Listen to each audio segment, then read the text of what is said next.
I've got a new pedal.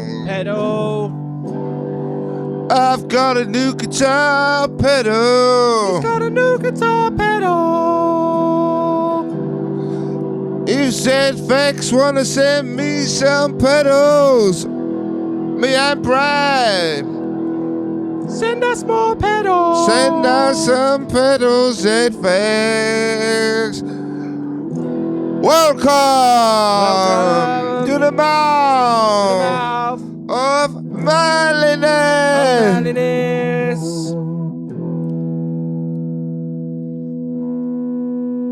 Oosh. Got a new pedal, mate, yeah? Yeah, I've got new. Yeah, I've got a couple of new little guitar bits from my birthday. I've got to remember to unplug them. All the batteries are run out. Yeah, big fan of ZVEX or ZVEX pedals. ZVEX, is it? ZVEX. ZVEX if you're in America. Sweet. If anyone in America is listening and they know Zachary Vex, I believe that is his name. Tell him that we're advertising his pedals for nothing. Yep. And I love them. They're a lovely little unit, aren't they? Yeah, and I'd like some more. Please, Zachary Vex, he's a superstar. He even makes like amps, and he messes around with voltages and things. And he makes like weird amps that run on light bulbs and shit like that. Crazy. Weird I love stuff like that. It's Quite a interesting. whole other world, isn't it? That kind of boutique thing. Yeah. A bit about. Like our friends at Ray Gun Effects. Yeah, boutique pedals. Yeah, I use my one quite a bit when I can. Dig a bit of boutique. Yeah, so man. basically all like ZVEX, like they've got, if you buy like the original, like the proper ZVEX, I've got a couple. They're made like in America, Akron or something like that, and they're all signed. And he has an artist who does all the labels and that. Well, like hand signed by the... Yeah, they're all hand painted, those ones. That one's not. That's a Japanese Vexter. Oh, right, yeah. But the other ones, they're hand painted. Oh, that's so cool. I love stuff like that. Yeah, I know. It's pretty cool. I'd like to do that. Yeah. Like hand paint pedals. I'd quite happily do that all fucking day. Yeah, that's a really good shout, actually. Maybe you should do like a collaboration with some people. I still play with my Electro Harmonics Big Muff Pi Micro. It's a Muff Nano. Nano, that's it, yeah. Tasty, It's a Muff Nano. I've got a full-size Muff. You got a massive muff, and Yeah. I've got a small muff. Small and tidy. I don't think they're that much different, though, really. No, the sound, apparently the circuitry's the same. Like, that one's really temperamental. My mate Joe had to fix it. Joe Espin, if you're listening, respect. So, yeah, we had a couple of little nice bits of news, really. So since we've been doing the podcast, and it's been pretty much a year, roughly to the day, really. This is episode I don't think we 48. released until about April, but because we were waiting on our friends at Acast. But we've definitely been recording for a year now. Oh, yeah. I'll have to work out when our birthday is. It's around my birthday. So since we've been doing this podcast, the best thing about it really is Seeing me every week. seeing Brad nearly every week. Well, it is, our friendship blossoming in everyone's ears. But the idea of just being the fact that we just be honest about things, and then because we've been honest about things, like good things have just happened to us. Yeah, loads of really good things. Well, we haven't had to make a lot of effort for good things to happen. No. So, we did the live thing the other week in Colchester. That would never have happened. We wouldn't have had that experience if we hadn't decided to be honest about our feelings and tell the world. And making new friends through those Made experiences loads as well. of new friends. Guys at Pet Knees, Eddie. Loads of new friends. And then, all of that, doing Bestival. Yeah. All of these good things have happened just from us sitting in my garage room and being honest about our feelings. It's good, man. It's really good. A lot of good stuff's come of it. Even like T-shirts. Yeah, T-shirts from Chris and Arena at Legally Assertive. We got some T-shirts. We managed to blag a couple of free T-shirts of our T-shirts. So even normally, we basically we don't get loads of them. I've got one right here. I'll show you one, Brad. So it's a drawing that I did, and it looks really cool. I've got my one's the other drawing, so we've got different ones. Oh, that's good. I like that. I did ask for different ones. They come up really good. You can't hear it. Oh, no, you can't. That's what it sounds like. Can you hear it? Can you hear it, Russell? But I think so. In essence, it's the idea that we're just being honest about ourselves, and good things have happened as a result. And I just think it's kind of like, and lots of people have said lovely things to us, and we're helping people along the way. You know, we know that, and that is an amazing thing. We've had some really nice messages from people. I wondered whether there might be a way that we can get those messages, maybe scrub people's names out. Because I've done a few. We've literally had messages from people saying that essentially we've kind of saved their lives, which is fucking mind-blowing. And we did originally say if we could help one person and our job's done. We've helped quite a lot of people, it would appear. But the weird thing is that we haven't really... why it feels strange is that we essentially we haven't really done anything. No. All we've done is made the decision to be honest. Yeah, and a couple of days out. And a few guests. Yeah. You know, like, we haven't actually really done anything. So it feels weird when people are like, thank you, because it's like, well, what have we really done? Yeah. But I guess in this day and age, it's hard to be honest. It is. It seems to be harder and harder in a world where people's online presence is just as much of a facade as it would be in conversation sometimes. In a weird way, you can see more of people, but you can see more of what people want you to see. So today, I was listening to Russell Brand's podcast, Under the Skin. I don't know why I advertise him, because he's not coming on our show. He is coming on, just not one day. Just not yet. Yeah, I'm told touring commitments. Anyway, actually, that's in email format. We've had a message back. We've been emailing Charlie, his manager, who is very lovely.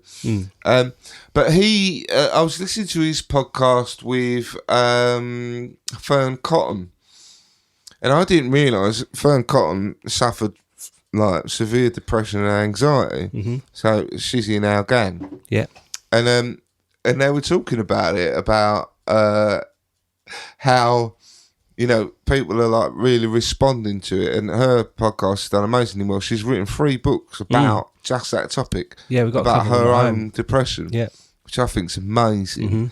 And like how especially it's been, the response has been brilliant. And Russell was like, but isn't that awful that people are saying that's special and amazing that you're talking about it? Surely nuts. We should all be able to just talk about our feelings and live happy lives. Yeah, in an ideal world, someone should have listened to the first episode of this and gone, well, these are just 2 dickheads saying the same thing as I talk about anyway, so I'm not going to listen to any more. Yeah.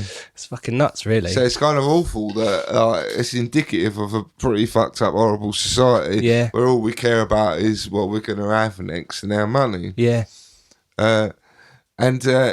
Yeah, so he was talking about that, and it kind of struck a chord with me, and I thought, well, that's, of course. Yeah. It is bonkers, But, good things keep happening, to be honest. So I really recommend to anyone out there who's listening, don't shy away from being who you are.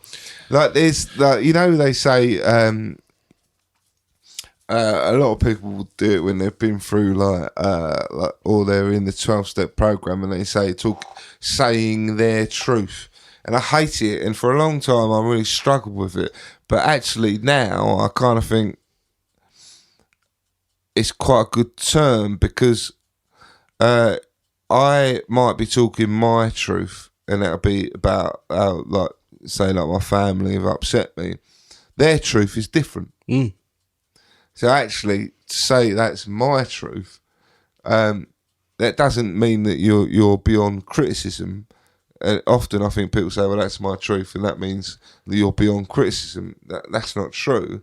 There is still criticism, and there can still be kind of, people can still question. Yes, open yourself up to be criticised, But as long as it's done but- in an all right way. If Yeah. someone goes, "Oh, do you know what? You said this thing, and I'm not really too happy about it." As long as you then go, "Oh, that's fair enough. I didn't really realise," or what I meant. As long as it's talk about open it. for discussion, Yeah, that's So fine. you have to be open for the discussion. Yeah. But sometimes people say, well, that's my truth, and then they close down. Yeah, And I don't think that's the way to go, because someone else's truth might actually help your truth. But anyway, so the idea of speaking your truth and being honest about who you are, I think is really important. definitely. And I think that can save lives in itself. And working out who you are and working out what Yeah. your truth is, and Yeah. being open to working out what it is. Yeah, and understanding yourself. And I say that with my eyes looking up, because essentially that's what I'm trying to do at the moment, Yeah. is trying to work it all out. But that's cool, though, because you're trying to work it out. Yeah. And at least if you're basically you're working on it. You know, I always say, like, you need to be working on it all the time. Yeah. It don't mean that you're working on it at the expense of everything else. No. But basically, you're working on being well Yeah. all the time. And that's why I see the parallel between mental health and addiction so closely, because you've always got to be working on addiction. I think you always need to be working on your mental health. Yeah, definitely. Because if you leave it, then you find yourself in a gutter. So yeah, we heard from. I emailed Brewdog to say, will you sponsor us? Yeah. Because we like Brewdog. Because a few weeks ago we had Jordan Gray on, and she said that she really respected Brewdog. Yeah. Because they they'll share their profits amongst. Yeah, their share scheme, I think for starting at about £200 to £300, you could basically buy their shares and you get like money off, and you go to events and stuff like that, and the odd free beer here and there and stuff So like it's that. like a cooperative. I remember type thing. seeing it and thinking, I'd love to do it, but I just didn't have the money at the time. But yeah, it's for a company like that to be able to sort of step over small bits of money, knowing that essentially it's going to lead to bigger things. Yeah. And it has done, because they're everywhere and it's amazing. And they are, I think, just a couple of guys who just set out to do something quite cool. I think there was the Brewdog place in Brixton, I think it was, a long time You ago. find Brewdog, like, you go to gigs. Oh, and now that, it's they're everywhere, all yeah. around London. Yeah.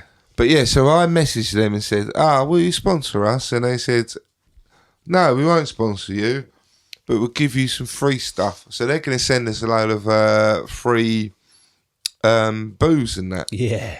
which is really, really great. Thank you, Brewdog. Yeah, much appreciated. Because I just think they're so really brilliant. And again, that kind of comes back to the idea that you make an effort to put yourself out in the world, and then good things happen as a result. That whole side of it, though, is talking to people about the podcast and stuff like that. And when we get messages back of people saying, maybe we're not looking at it at the moment, we might look at it in the future, but what we think you're doing is incredible and stuff like that. Like, we've had some really lovely emails from We do tend to people. get nice responses. Very rarely does someone not respond. No. I mean, if you hit a big corporation, you don't get a lot back. But Even that Native Instruments, then the people I reached out to, we got an email back from. just saying, like, yeah, really dig it, stay Yeah. in touch kind of thing. Yeah. We had quite a few of them. Mm. Hopefully we're going to get some stuff from Brewdog, and I think we will, which is really exciting. When we do, we'll post loads of pictures of us with our free Brewdog stuff. So then that led me to getting in touch with Gary, who was actually meant to be on the podcast tonight. A guy I know, Gary, used to be in a band called Ballroom, cracking band, like in the 90s, and he works for Fight Back Lager, and they sell like lager in venues, but they give a lot of the profits back to I remember you saying about that. small venues open. That's a really cool thing. Which is a really cool thing. Yeah. Stuff like that's just different. People thinking differently, whereas, I should imagine a lot of businesses start out of, right, we need to make this much because you need a wage, I need a wage and everything else. But for people to be able to step back and go, yeah, we can do that. But also we want to help people, or we want to do something a little bit different, or like divert in a direction that's basically going to keep these venues open and stuff. It's not all about like making money. No. Because I just think the idea of making money, it's fool's quest. It doesn't work. Yeah. It doesn't work in society, and the evidence is our society is pretty fucked. Yeah. Everyone's angry, and that is because we go along. I don't necessarily believe in the idea of, communism, or necessarily that strongly about socialism. I believe that people should get, if they work hard, they should do well. I believe in that. But I also believe that if you're doing well, you should look after other people as well a little bit. Yeah. And you shouldn't feel bad about doing that. No. Because, a lot of people go, well, they're scroungers and that. And I just think there's a reason people are in that position.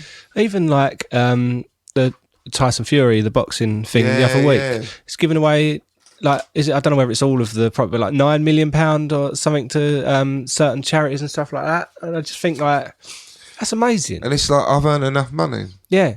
He might get to the point where he might not have enough, but like, imagine being in that situation where a lot of people think, I better save this, I better save that, and he's gone, no, do you know what, I'm going to help other people, because in turn what will happen is people will help him, like through like all the debt stuff I'm going through at the moment. Obviously it's chopping and changing every day, and there's kind of a lot going on with it, but I've been getting letters back from corporations saying, like, we really sympathise with your situation. You won't hear from us for another 12 months. If you do need to speak to someone, we've got a special unit here, or here's a number for the Samaritan. Like, really thought out, kind of, not just a generic, like, not chuck it back. Oh, fuck off, mate. And as me and Kate were saying, as soon as we have got money, the first people I'm paying back are those.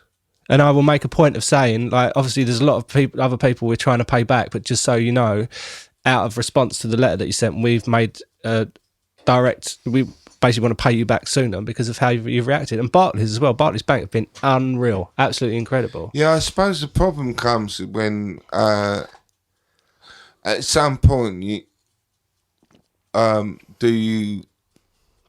have to just acknowledge that you're fucked.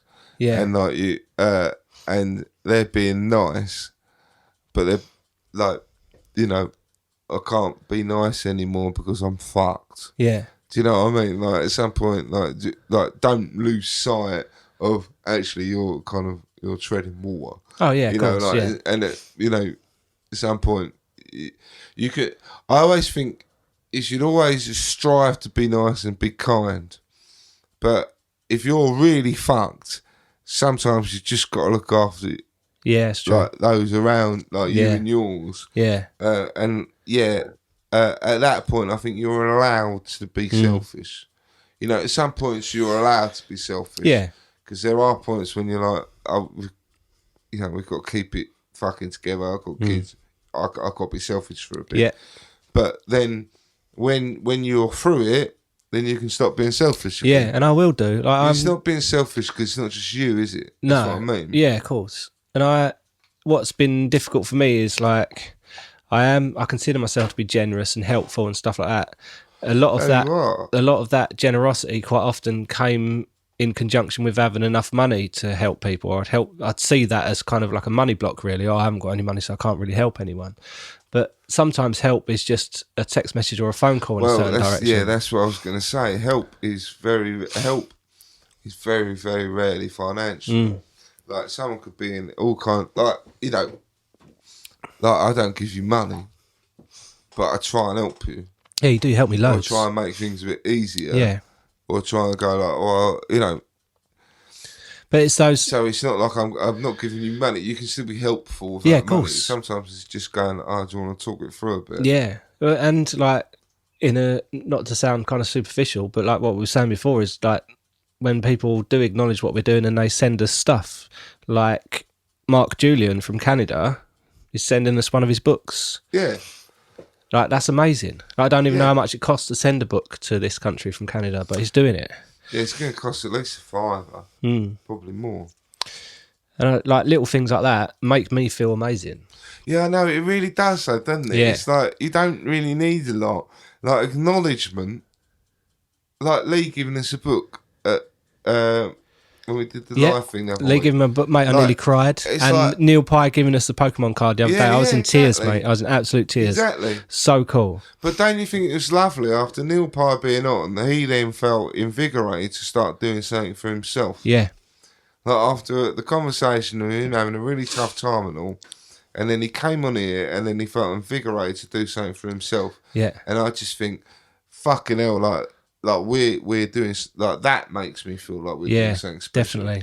If someone feels like they want to get up and do it for themselves, Yeah, and like they want to go and do their own podcast, I'm like, if I can help you, I will. Yeah, 100%, all day long. Yeah, all day long. Like, totally. Yeah, and it's again that stuff. That's the information that we can give for free and technical help and whatever it is. It's just everyone should have a chance to do what they want to do. And there are a lot of people out there that would be like, "Oh no, I'm not helping them. Like, I see them as competition, and I'm not going to give them any of my knowledge and advice and stuff like that." But those people won't last very long. But then it's fun, like, that's fun. That's how you want to do it. This is how we want to do it. Yeah, it's true, yeah. And I'm all about thank you for listening. Like, thank you. Well, it blew my mind that Lee was saying that he's listened to every single episode. Yeah. That's like 45 hours. Like, that just blows my mind. That one person listening to 45 minutes of my fucking drool, like, that blows me away. Yeah, it's crazy. The other thing we sorted out was Gary Mansfield, who is going to come on the podcast. I can't wait. That's an in-between day, though, so that we'll do 3 in a row. So, that's that's all fine. I love Gary. Gary's amazing. So I've not met Gary, but Gary Mansfield is an artist, and he was in prison for quite a while. And whilst he was in prison, he basically became an artist. Yeah. Which I just think is fucking amazing. Yeah. And I watched the thing with him the other day. He got interviewed for like a YouTube special, and he talked about his journey, and it was really inspiring. And the way he talks about like crime and criminality, like, I completely agreed with everything he said. And he got all choked up at the end. And I messaged him and I was like, I just watched that. I was like, it's fucking inspiring. Like, that made me feel so much more strongly about pursuing art. Yeah. And he messaged me back, and you just had me. Like, I can't believe you just said that. I'm like, fuck off. Like, of course. Do you know what my favourite thing about him is? Obviously, he's got his own podcast, and he has artists on those podcasts. So hopefully, in turn, you'll go on his one. No, we're going to do it in a night. Oh, that's right. Yeah, we're going to do it in both. So we'll do, if you're all right with that, we're of course. He's going to be on ours for an hour. Yeah. And then in the same night, we'll record for him. Yeah, of course. But I am definitely all right. But what's good is I see more of other people's art on his social media than his own. Yeah, He really goes out of his way to champion other people's art, and through his appreciation of it, obviously, and stuff that he likes, but people that he likes as well, and their stories. And it's fascinating. It's so cool. Yeah, it's really cool. Like, it could be all like me, and everything else, but he's really going out of his way to sort of like speak to other artists. Quite the opposite. Like, I've been talking to him quite a bit on like Messenger and that. We've kind of hit it off. I think like when we meet, we'll be like, oh, fucking hell. Did you go to any of the hardcore listing at Hoxton Square? Oh yeah, that's where I met him. A couple of times, I think. Definitely once. Riker came to one. I'd like to meet Riker. Riker, yeah, I met him at Hoxton. Did he go to? He came to the Greys hardcore listing. Oh, did he? Yeah, you would have met him there then. But I think I might have got introduced to him like quickly, but that was it. Yeah. But what I like about like Gary, we've met on our own terms. Yeah. So when I spoke to him, I went, like, he liked my artwork, and then I said, "Oh, thanks for liking my artwork. Yeah. Have you checked out our podcast?" And he went, "Yeah, yeah, it's great what you're doing." Oh, that's like, so cool. Oh, I hear you. You include emerging artists on your podcast. Do you reckon we could do a quid pro quo? Yeah. Because he's got a fascinating story. Yeah, incredible.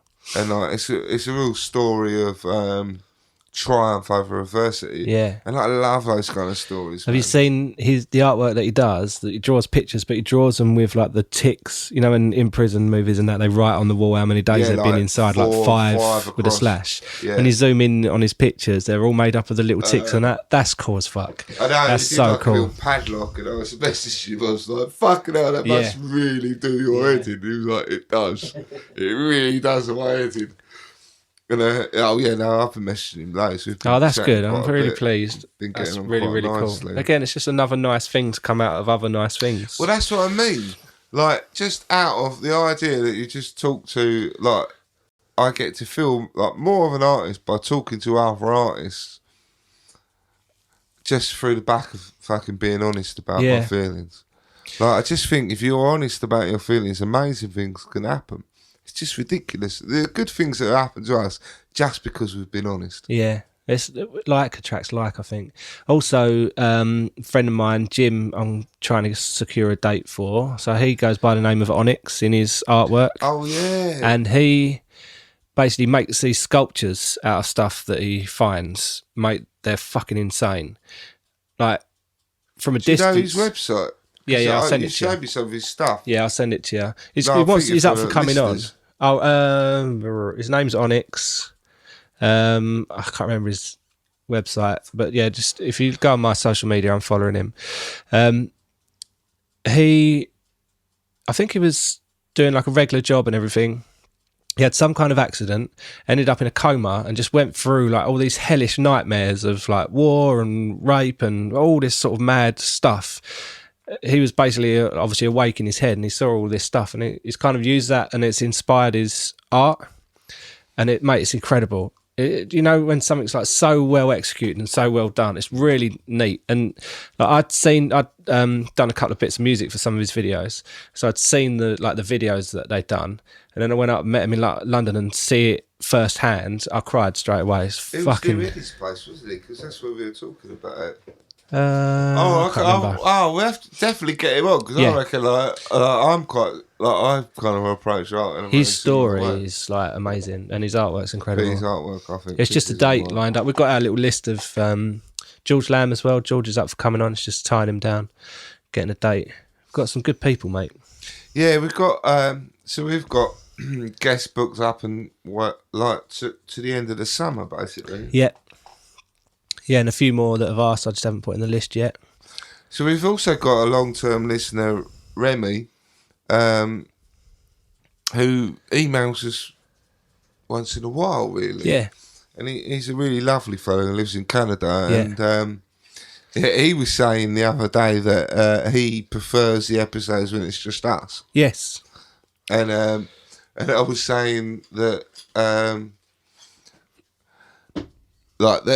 we will pepper them in. But in many ways, having guests on kind of keeps it interesting for us. Yeah, it's a different dynamic, really. Yeah. Like, we can keep talking forever, but it's just nice having someone else talking as well. And I always learn, I always learn stuff, just me and you, but just it's a different perspective of stuff. It is, isn't it? You learn loads. And I think that's really important, that we're sociable animals. We need to be around people. Yeah, definitely. And everyone's got a story, like their life story to tell you. And they would have learnt from it. Yeah. And you can learn from it. Yeah. And never close yourself off to other people. No. So that's why I like having guests on. Really. What my favourite thing is as well is some of the guests that we've had I haven't always known or whatever. And then like we get talking and we're talking about this and that. And then there's some, like once you start breaking down into their story, like Simon Murphy really got me. Like, and Helen as well. Like their stories and stuff like that as well. It's just insane. Like what they've been through and everything. And it's so nice when you can kind of come away with something as well from it all. Well, that's it. So you'll have a guest on and you'll learn loads from them, but because it's so honest and raw, that it affects you. Yeah, it impacts on you in some way, and you go away and normally I struggle to get sleep on Thursday nights because I'm just feel so blown away that someone has felt comfortable enough to talk about their life with me. Yeah. That it doesn't. You'll notice listener, that we don't really have a lot of famous people on here. No. It's not that we're averse to having famous people on. We've just basically said yes to everyone, and that's taken us up to the summer as it if is. someone wants to come on, like, I'm not going to deny them the opportunity. No. Everyone's got a story. If they've got something to say, I'm like, fuck it, come on and say it. Yeah. Like, there's loads of people we could like hit up just because they're famous, but essentially, like, there's a couple that I thought about getting on that I don't know how much of a story there would be, you know. And it's just, you know, everyone's got a story to tell, but we're not just going to get them on just because they're famous. Yeah, I felt like I after seeing, like, listening to that Fern Cotton once, that I'd love to have Fern Cotton on, because I even felt like the conversation that she had with Russell Brand was fairly still felt like two famous people talking, and two people in the industry talking. So there wasn't, all right, Fern said fuck a couple of times, but there was no like, why? No. Why'd you feel that way then?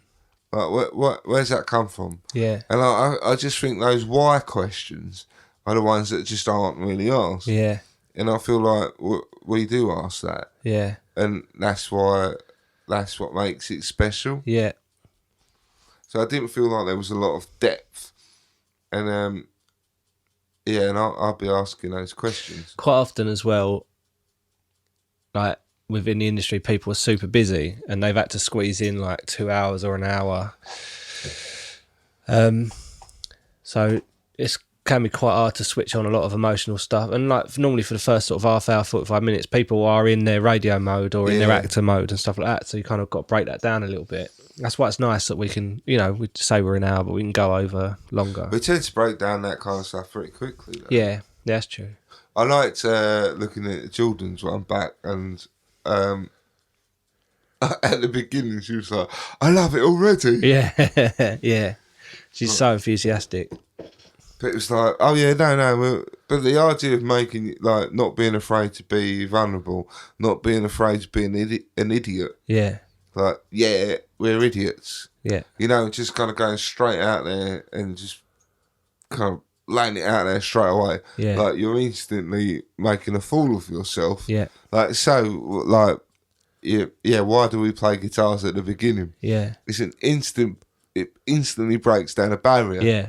Instantly going, like, you know, we're idiots and we're having fun as well. It sort of sets everyone up ready to go. And I think that's the difference, because like we try, like you describe, like, to a stranger, describe what we do. It sounds really kind of like heavy and thick, and it don't sound that appealing. Nah.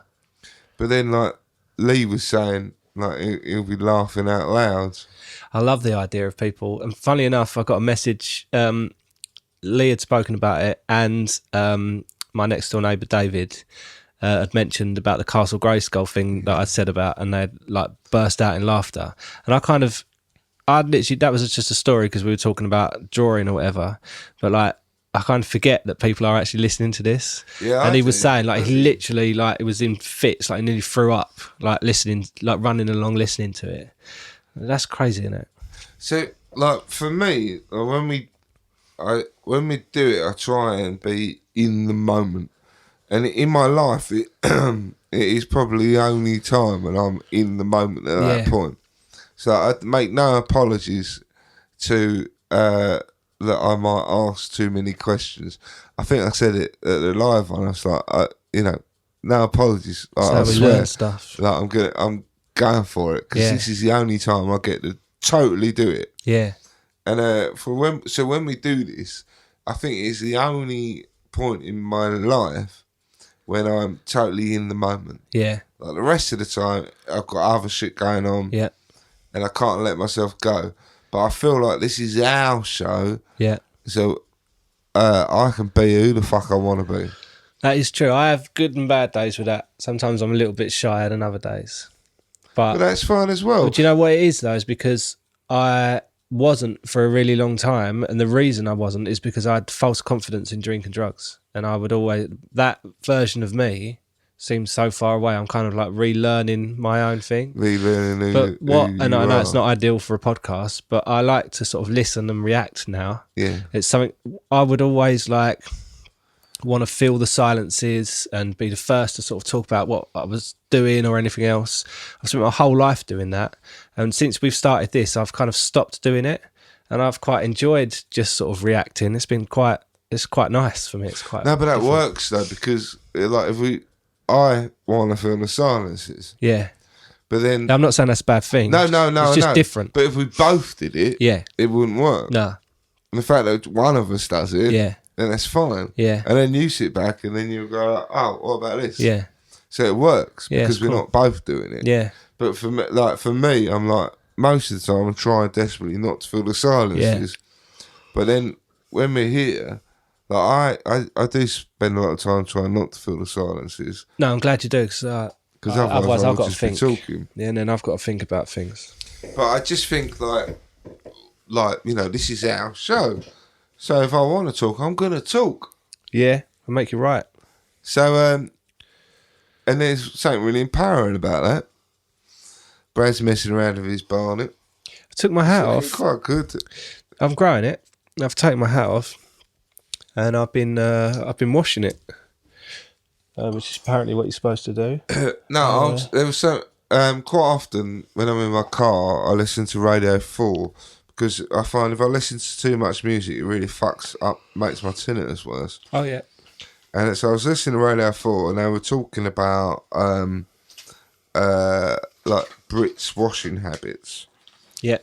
And for some reason they were kind of comparing it to the French, saying, i.e. the kind of the suggestion being that the French stink and they don't wash, which is It sounds like the BBC to be really which racist. is obviously really ridiculous. Yeah. But so then they'd done a survey, and it was like, oh, men wash less than women. Well, that's a surprise for you. But apparently men wash their hair more than women. Yeah, because I should imagine because it's longer, and I think because it frizzes up. Yeah. But I went for a phase of washing mine every day, and it started going all weird. So now I do it every other day or week, and now it's going quite nice, especially now it's longer. It's got a shine to it. I'm really fucking lazy at washing, and I just can't be fucked. I remember I think it's because I'm married and I'm not trying to pull. Even when I was trying to pull, I didn't really. But I definitely only wash my hair a couple of times a week. The thing is, it doesn't need washing. It doesn't need washing, does it? When I wash it though, it goes like all kind of like light, frizzy. And it seems like it's less Just the front of mine much. has been going frizzy because where I'm losing it, it's going frizzy at the front. And then when I wash it goes all you have got a fine hair like me though. Yeah, really fine. All of a sudden, like in the last sort of year. It is quite fine. It don't generally look fine, but when you pull it back, it does. Look at that side parting, look. Moses would be proud, look. Well, happy listener. You can hear it if you want. Handsome devil. You've got good coverage, bro. It's all right. You don't really need to It's worry. all right. I'm quite lucky that like every gust of wind creates a new style, new look. It's interesting though because, like, I just think if someone's listening to this,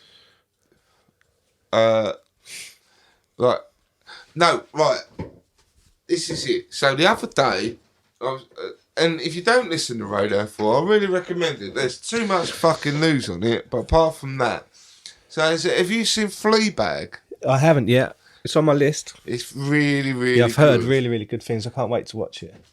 And There's too much other things to watch. She's been interviewed on Radio 4, and there's a bit in it when she says, and I think she's amazingly talented, and she said that for women, hair is everything. Yeah. And I instantly was like, and men. Yeah. You know, like, for some men, they can just shave their head and they're fine. Yeah. But for all the other men, unless you've got a thick head of hair, hair's an issue. Yeah, it is. And she was saying, she said she'd had this discussion with her friend, and then she was like, I've got to put that in the show. If you haven't seen Fleabag, I really fucking recommend it, because it's like, it's a bit like us. It's just someone being really honest about stuff. It's fascinating. And it like she breaks through the fourth wall and talks to the camera and stuff. Yeah. It's amazingly fucking talented writer. Sorry, Brad's just doing cocaine. Yeah, I got coronavirus. Sorry about the sniffing. And then it just kind of gets you to thinking that actually a lot of those things, like about, things that we see as women's issues, men have as well. Because a lot of, so another thing I was listening to with Russell Brand the other day was talking about like the kind of the movement of body positive. Mm-hmm. And so they were saying that the non-positive bit had been dreamed up. So it was like when advertising first came to the fore, which 80s. Oh yeah, I suppose yeah. Yeah, well before the 80s. Yeah. And they were like, what can we come up with as an idea of selling something that will make us money forever? And it was, tell women they're not good enough. Wow, yeah, makes a lot of sense. And that idea that tell women that they're not good enough, and that we can make money on that forever. It's crazy, isn't it? Yeah. And they still do. It's sickening. Those magazines and stuff, and the makeup adverts and that, they deserve to be under fire as much as they are, and they should be more so. They should be drawn out and crucified, because it's just, it's horrific. Well, yeah, it's horrific to the idea of saying this is, if you want to be happy, you need to look like this, because that's not true. I watched a TED Talk the other day when they had like a famous model came on, and she was saying it's all bullshit. Mm-hmm. So, I mean, she was stunning, but what she did do was put up, like, say, when she first became a model, when she was 16, she showed you the picture of when she was 16, like the photo that launched her, and then she showed you exactly the same day of her on the beach with her mates, and she looked like any other girl at 16 on the beach with her mates. Yeah. And she was like, it's all bullshit. Yeah. Like, it's Photoshop. They've put that on and make you stand a certain way. Yeah. And she was going like, and they'll say, right, show us you running. And she showed her the pose. And it looks ridiculous, but in a photo it looks great. Yeah. And she was just going, so she showed you over a period of time all these different types of photos. Amazing. And then the same photo, like the same her on the same day, like laying on a bed looking like shit. And really, like, that's more relatable to most people than it is the other thing. But essentially, maybe it doesn't sell as many clothes. But like for me, I'd rather know what I'm actually going to look like in something than what someone else might look in it. Because so essentially, being sold aspiration.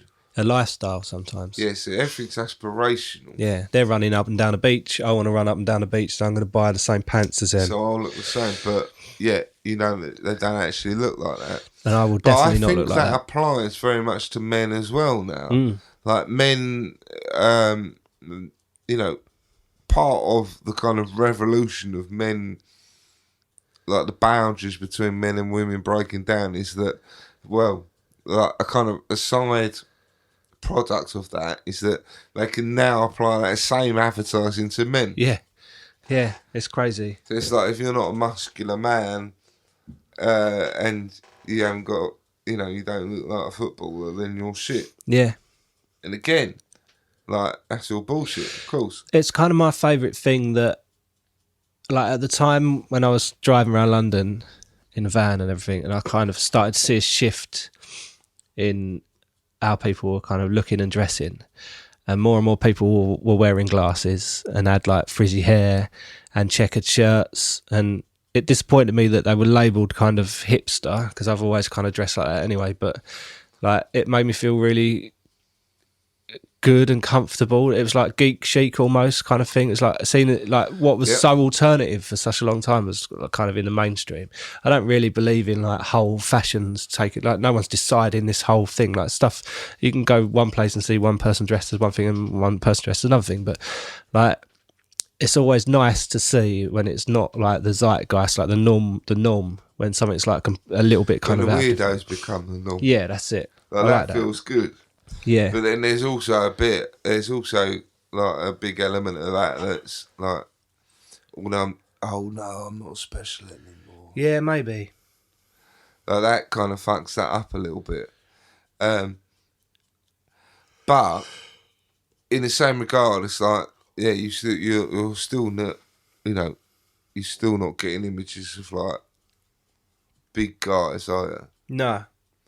Like that is still like you're still gonna get primarily your images of perfection. Yeah, of course. Are like muscly men, all right, they might have a tattoo on their neck, which means they're not. Oh yeah, it's okay to have a tattoo on your neck. Yeah, you're not a criminal, but yeah, there's still that kind of idea that you're not going to get Larry David. No, it's funny. Like even the tattoo thing's crazy, isn't it? Like in our lifetime, tattoos were seen to be like a bit sort of rough and ready. Now, I've always wanted one since I was a kid, but how much that kind of has changed, and now there's old ladies and kids walking around with them. And so I had this conversation with our friend Warren Borg. I also fucking talk to all the time. Yeah, I love him. And I haven't seen him for a little while actually. I need to catch up with him. So he was saying that he got right into getting tattoos, and then he realised living in Leon Sea, where people invariably kind of fairly wealthy. Yeah. He was like, every fucker has got covered in tattoos, and then he would hear people having conversations in the posh bars about how much money they spent on their tattoos. Yeah. And it was like, so it's an expression of how well That's you're interesting. doing. I never see that. Yeah, I know. I found that really that. interesting. I never thought of that at all. Like, really, over that would be the cleanliness of the place, the design, flick through past pictures. Obviously, you did mine, so it was made sense for you to do it. But the idea that by being like, if you've got your arm covered in someone's tattoos, doing like 800 quid on a sleeve, so they can walk around and go, this is 800 quid, like thousands of pounds. So if you've got lots of tattoos, you've got money. Wow, what a shift! That really shifted it for me. Yeah, because I thought I'd never thought of it like that. No, I'd never seen that. That's crazy. Like, you've got enough money to spend like £100 an hour. Yeah. Wow. So the idea that it's an expression of affluence and I'm doing well. Status symbol. So you've already got the car. Yeah. You might, all right, we'll accept that you'll have a Mercedes or a BMW because we accept that you've got to be ultra wealthy to have a sports car. Yeah. But you wear all the labels. And then another expression of wealth and success is to be covered in tattoos. That's amazing. I'd never even thought of that. Like, no, it blew my mind. I got tattoos because I like the tattoos that I got. Yeah, no, that's because we kind of come from a rock and roll perspective. Yeah. Like the idea that a tattoo is like an expression of something, and it's almost like an expression of I'm not like you. Yeah. You can't do that with tattoos anymore. No. You can't have a tattoo and say I'm not like you. You can't, you still can. Yeah. Depends what your circle's like. With me at work, I'm covered in tattoos. That's still like that is a bit of a fingers up still. Yeah. But in a lot of circumstances, no. No. A lot of circumstances, like, well, I'm doing all right. It's fascinating, isn't it? It is weird, and now if you look at like pictures of models, male models, a lot of male models are Quite a lot of tattoos. I wonder though, because the cover up makeup's really good. I know Kat Von D's got one. Like I remember watching. It might have even been Kat Von D demonstrating she it. did a few with Sephora. I've seen that it literally it's like paint and it goes on straight away, kind of thing. So maybe it's that. Like before, they might not have been able to get the job because they could see the tattoos. But now they can cover them up so well, especially if they bring their own stuff. My mate Matt Harrison, his wife Katie Harrison, who listens to the podcast. Hello, Katie. Hello. She posted the thing about where she did like cover-ups, like makeup cover-ups, because she's a makeup artist. Oh yeah. And it's like really, really easily done. But yeah, I've seen that Kat Von D one as well when they cover up all their tattoos. Yeah. And I don't really know what that means. Yeah, I suppose it means you can be everything to anyone. Yeah, you can still express yourself, and then when it comes to doing the job of the modelling job, you can still be what they want you to be, which essentially is what you had to be as a model. You have to give yourself over to whatever the brief is. Whatever. Yeah, that's interesting. I'd never even given that a thought. It is interesting, isn't it? The idea that almost like when I was younger, you'd always say travellers would be covered in gold. Yeah. And I hate that, man, because I know quite a lot of travellers, and I think it'd be hard pushed to find nicer people quite often. Oh yeah, 100%. Yeah, my experience too. But invariably they'd be covered in jewellery. Yeah. And the idea would be that their money was on them. Yeah. Like so the hip hop thing as well. Safer than a bank, because like, you're not going to take it off. No, yeah, definitely not. But yeah, then it moves on another step to, like look at me, I'm successful. And then you wonder, what is it? Because I think sometimes like those kind of things about you trying to appear attractive to women. Maybe, yeah. You know, like I think there's that idea that like that kind of the caveman thing that we come back to quite a bit. The caveman thing, as in, you want to appear attractive to women, so you want to look like a provider. Yeah. And then you also want to look like you can provide children. Yeah. And does it all kind of come back to that? Yeah, maybe. And then you think, no, women wouldn't go for that. But like women do go for that. Yeah, not all true. women. Yeah. But a lot of women. You know, well, some women. Yeah. Do, you know, instinctively they want to know that they're going to be look like providers. Yeah, and if they can see that at first glance, I suppose maybe that's the thinking behind it. Yeah, I guess so. Which is why so many, you know, quite often you're always amazed by the fact that you've got this mate who's a right cunt, and you think, I can't believe any woman would ever go for him because he's so clearly all about him. Yeah. But yet he seems to pull all the time. Yeah. And then there's me, who actually really does give a shit, and he's pretty fucking like, who does give a shit about women's feelings and that kind of thing. But I can't pull.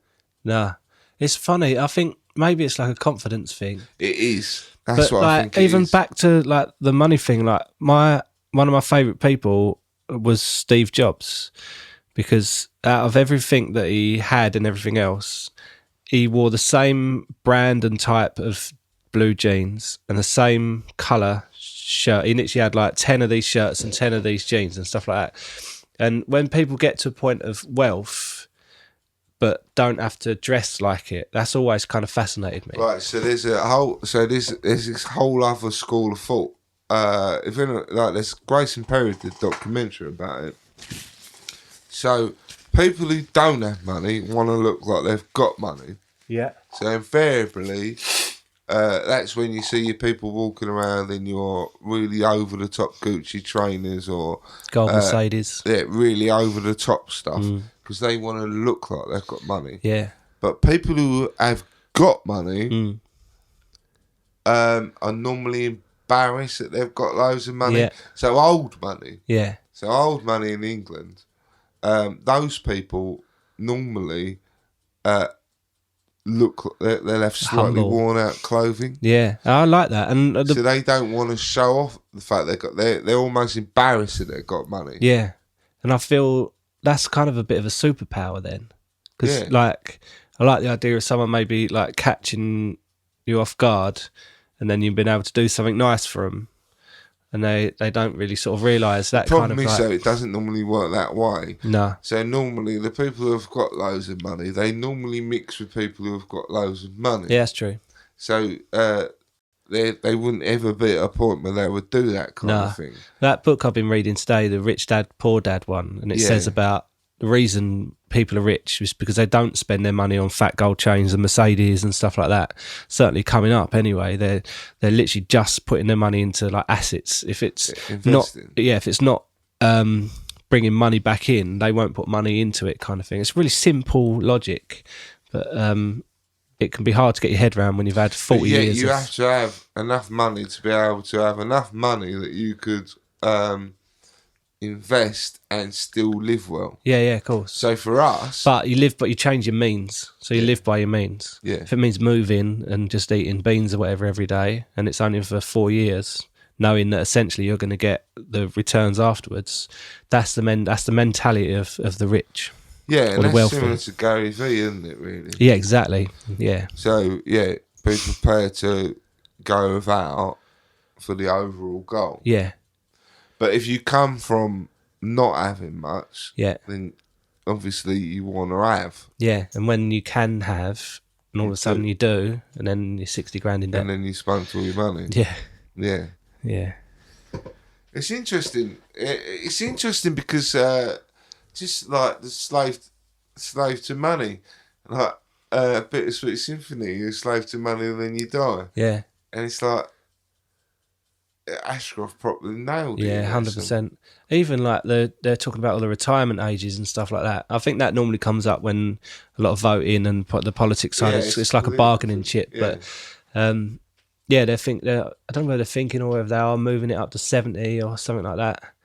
Like the retirement age. Well, I know they were going to put 2 years, another 2 years on it, and another 3 years or whatever. But yeah, it's basically that. Like you're working for 70 years. Spend maybe the next 10, 20 years, if you're lucky, living your life. And then you die. Because the bulk of us sit in that area. So the bulk of us, you either haven't got a pot to piss in, so pension and that, it doesn't really come into the equation. No. Yeah, the pension means fuck all now, or you're so rich that it doesn't really matter anyway. Yeah. So the bulk of us are sitting in the middle. Yeah, but the main thing is keeping that wealth. Not everyone can keep that wealth. And a lot of they're putting some of the celebrity suicides down to a lot of that thing as well. Like the pressures of actually maintaining that level of wealth and stuff is not easy, which is where property management and stuff comes in. I read Stephen Fry did like 3 autobiographies. They owned an estate, which was the family estate, but they didn't have any money. So any money they had went into upholding the estate, and the estate was falling apart at the seams. So essentially they were poor. And like they'd have to grow their own food and everything to get by. Yeah. But anyone looking in would be like, you're rich. Yeah. So then he went to Cambridge because he was intelligent, but also on the family legacy. Yeah. But then he went there and he was poor. And he'd have to like wear his dad's clothes and things. Yeah. To try and represent this idea of like wealth. But Yeah. he was poor. Yeah. And it's when my brother-in-law went to Cambridge. He went on a scholarship, and his parents weren't like they were as rich as my parents. Like basically, you had enough money to live a reasonably decent life. Yeah. You didn't have much left over, but No. you weren't hard up by any means. And he went to Cambridge, and they were all like, "Where did your dad work?" Yeah. Like, What's your legacy? yeah. What's your legacy? It's like, I haven't got one. Yeah. So he hated it. He absolutely hated it. I mean, he smashed it, but it, in many ways, it created a monster. Yeah, of course. Because you're like, it just fucks you over. But how mad is it? Like, that where do I come from? Who am I? Parts of our society can be so small-minded and pigeonholed. Yeah. It's crazy. But I suppose I don't know any different. But again, but just about money. Yeah. Just about how much money have you got. Like, if you're wealthy, then like I'd know your dad is. Yeah. You know, like, and that it's just money. Yeah. Like if you were wealthy, you would have gone to Eton. Yeah. And it's like, well, why don't I know your dad? Yeah, it's so weird, isn't it? Like Frank Turner went to Eton. Oh, really? I didn't know that. He went to Eton and he was in the same year as Prince William. Wow, that's fascinating. But he didn't come from wealth. No. He got a scholarship. His parents were teachers, so he got a scholarship. But you imagine when he went there, like in your dorm is Prince William. Yeah. Everyone else is probably loaded. Yeah. Someone I work with, like her family were really, really rich, and like she went to boarding school, and like she was like the only like white person there. Everyone else's parents were like from United Arab Emirates. Yeah. So they had loads and loads of money, and so the idea is that you get a good school if you go to England. Yeah. Go to this really posh boarding school, and like she had money, but she was fucking hell, the only white one. Yeah, it's crazy. Like it is a different world. But that book that I'm reading, I'll lend it to you. It's fascinating. It's called Rich Dad Poor Dad, and it outlays all of that stuff. It's mind blowing for me reading that this morning. I got very excited. But I just kind of come to the conclusion that money's bullshit. Yeah. And all that really matters is love. Yeah. I know it sounds really hippie-ish, but like if you can have fuck all, but if you show your kids that you love them and they matter, and like you and your wife show each other that you love each other, or you and your husband, that's really all that matters. Yeah. And they'll take that with them then. Yeah. All you need is love. I know it's really fucking cheesy, but it's true. It is true. I agree. I need a wee.